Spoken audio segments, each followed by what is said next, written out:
friends, welcome to Kumari special.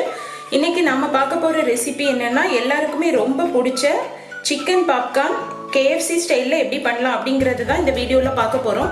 வீடியோக்குள்ள போறதுக்கு முன்னாடி இதுவரை நம்ம சேனலை சப்ஸ்கிரைப் பண்ணாதவங்க மறக்காம சப்ஸ்கிரைப் பண்ணிருங்க. மேலும் லேட்டஸ்ட் நோட்டிஃபிகேஷன்ஸ்க்கு மறக்காம பக்கத்துல உள்ள பெல் ஐகான் பட்டனையும் கிளிக் பண்ணிருங்க. வாங்க இப்படி ரொம்ப ஈஸியா வீட்லயே KFC ஸ்டைல்ல சிக்கன் பாப்கார்ன் பண்ணலாம்னு பார்க்கலாம்.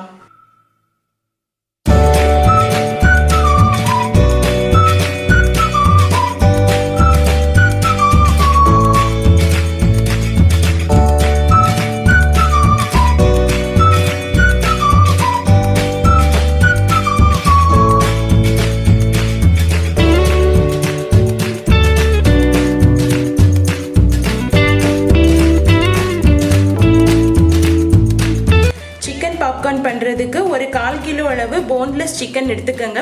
அதை நல்லா கழுவி சுத்தம் பண்ணி வச்சுக்கோங்க. இப்படி சின்ன சின்ன பீசஸா கட் பண்ணி வச்சுக்கோங்க. இப்போ இதுல ஒரு 2 டேபிள் ஸ்பூன் அளவு கார்ன்ஃபிளவர் போடுங்க. உங்ககிட்ட சோள மாவு இல்லைன்னா நீங்க அதுக்கு பதிலா மைதா மாவு யூஸ் பண்ணிக்கோங்க. இதை போடலாம். இது கூடவே ஒரு டீஸ்பூன் அளவு இஞ்சி பூண்டு விழுது, அப்புறம் ஒரு டீஸ்பூன் அளவு கரம் மசாலா பொடி, ஒரு 1/4 டீஸ்பூன் அளவு மிளகு பொடி, ஒரு 3/4 டீஸ்பூன் அளவு வத்தல் பொடி. காரம் உங்களுக்கு எந்த அளவு தேவையோ நீங்க அந்த அளவு ஆட் பண்ணிக்கோங்க. கூடவே தேவையான அளவு உப்பு. இதெல்லாம் போட்டு நல்லா மிக்ஸ் பண்ணிடலாம்.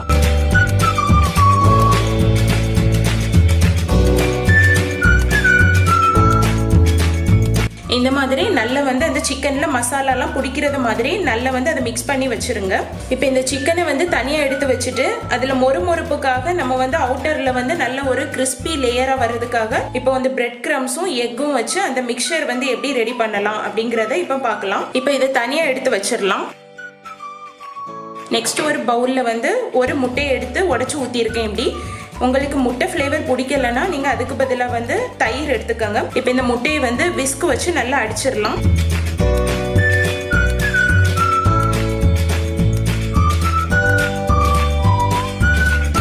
இப்படி விஸ்க் வச்சு நல்லா பீட் பண்ணிருங்க. இனி இந்த சிக்கனுக்கு கிறிஸ்பியா வர்றதுக்கு எப்படி அதை கோட் பண்ணலாம் அப்படிங்கறத பார்க்கலாம். இப்போ முட்டை அடிச்சு வச்ச பவுல எடுத்துக்கோங்க. கூடவே இன்னொரு பவுல்ல 1 கப் அளவு பிரெட் கிரம்ஸ் எடுத்திருக்கேன். நமக்கு பிரெட் கிரம்ஸ் ஆட் பண்ணும்போது நமக்கு இந்த சிக்கன் நல்லா மொறுன்னு வரும். இப்போ இந்த மசாலா தடவி வச்ச சிக்கன் எடுத்துக்கோங்க. ஃபர்ஸ்ட் முட்டையில லைட்டா டிப் பண்ணிக்கோங்க. நெக்ஸ்ட் பிரெட் கிரம்ஸ்ல போட்டு நல்லா ஒரு நிமிஷம் நல்லா பரட்டிடுங்க. அகைன் முட்டையில போட்டு டிப் பண்ணுங்க. மறுபடியும் பிரெட் கிரம்ஸ்ல இப்படி புரட்டி எடுத்துருங்க.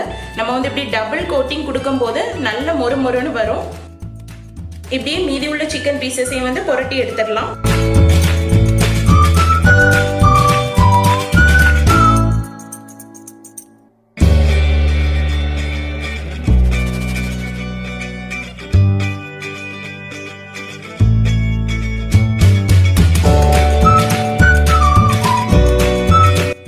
சிக்கன் பீசஸ் எல்லாம் நல்லா பிரெட் கிரம்ஸ்ல புரட்டி நல்லா டபுள் கோட்டிங் பண்ணியாச்சு. இனி இதை தனியா எடுத்து வச்சிடலாம். ஒரு 15ல இருந்து 20 நிமிஷத்துக்கு அப்புறம் எடுத்து சிக்கன் பாப்கார்ன் ரெடி பண்ணலாம். 15 நிமிஷம் ஆகிட்டு இனி இந்த சிக்கன் பீசஸ் எல்லாம் எடுத்து ஃப்ரை பண்ணிடலாம்.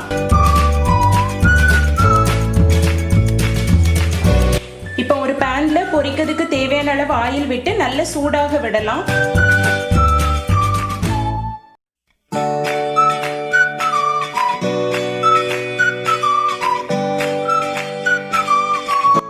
இந்த சிக்கன் பீசஸ்லாம் மூழ்கிற அளவு ஆயில் எடுத்துக்கோங்க.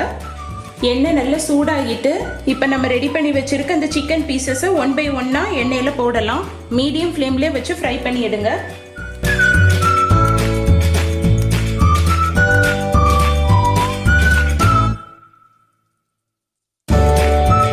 மொத்தமாக போட்டுறாதீங்க, கொஞ்சம் கொஞ்சமாக போட்டு ஃப்ரை பண்ணுங்க. அதை போட்ட உடனே ஸ்பூன் வச்சு நீங்கள் மிக்ஸ் பண்ணிடாதீங்க. அப்போ அந்த பிரெட் கிரம்ஸ்லாம் உதிர்ந்துடும். ஒரு நிமிஷத்துக்கு அப்புறம் திருப்பி போட்டால் போதும். நல்லா அதை ஒரு கோல்டன் கலரில் ஃப்ரை பண்ணி எடுத்துடலாம்.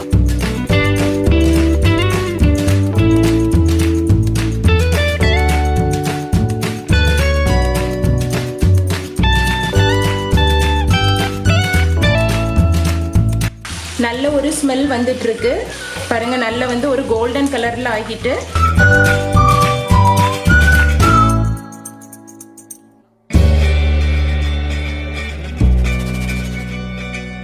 சிக்கன் பாப்கார்ன் ரெடி ஆயிடுச்சு.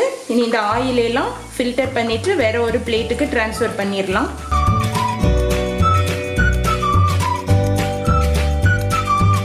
இப்படியே மீதி உள்ள சிக்கன் பீசஸையும் ஃப்ரை பண்ணி எடுத்துடலாம்.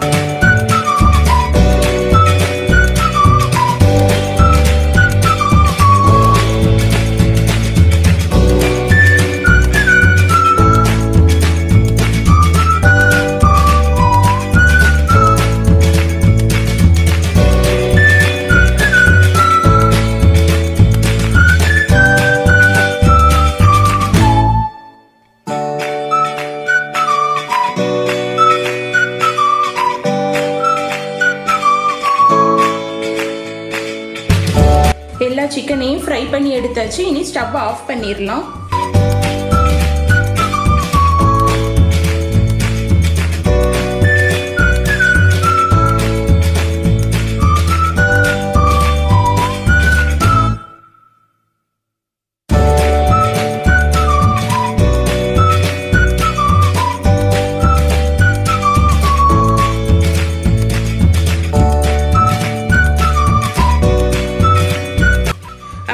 வீட்டிலே ரொம்ப ஈஸியாக KFC ஸ்டைலில் சிக்கன் பாப்கார்ன் ரெடி பண்ணியாச்சு. இந்த பாப்கார்ன் சிக்கனை நீங்கள் வந்து மேயோனீஸ் கூட வச்சோ அல்லது வந்து கெச்சப் வச்சோ சாப்பிடும்போது செம்மையாக இருக்கும். நீங்களும் வீட்டில் இதே மெத்தடில் ட்ரை பண்ணி பார்த்துட்டு எப்படி வந்திருக்குன்னு சொல்லுங்கள். இந்த வீடியோ உங்களுக்கு பிடிச்சிருந்ததுன்னா லைக் பண்ணுங்கள், ஷேர் பண்ணுங்கள். மறக்காமல் குமரி ஸ்பெஷலுக்கு சப்ஸ்கிரைப் பண்ணுங்கள். தேங்க்யூ ஃபார் வாட்சிங்.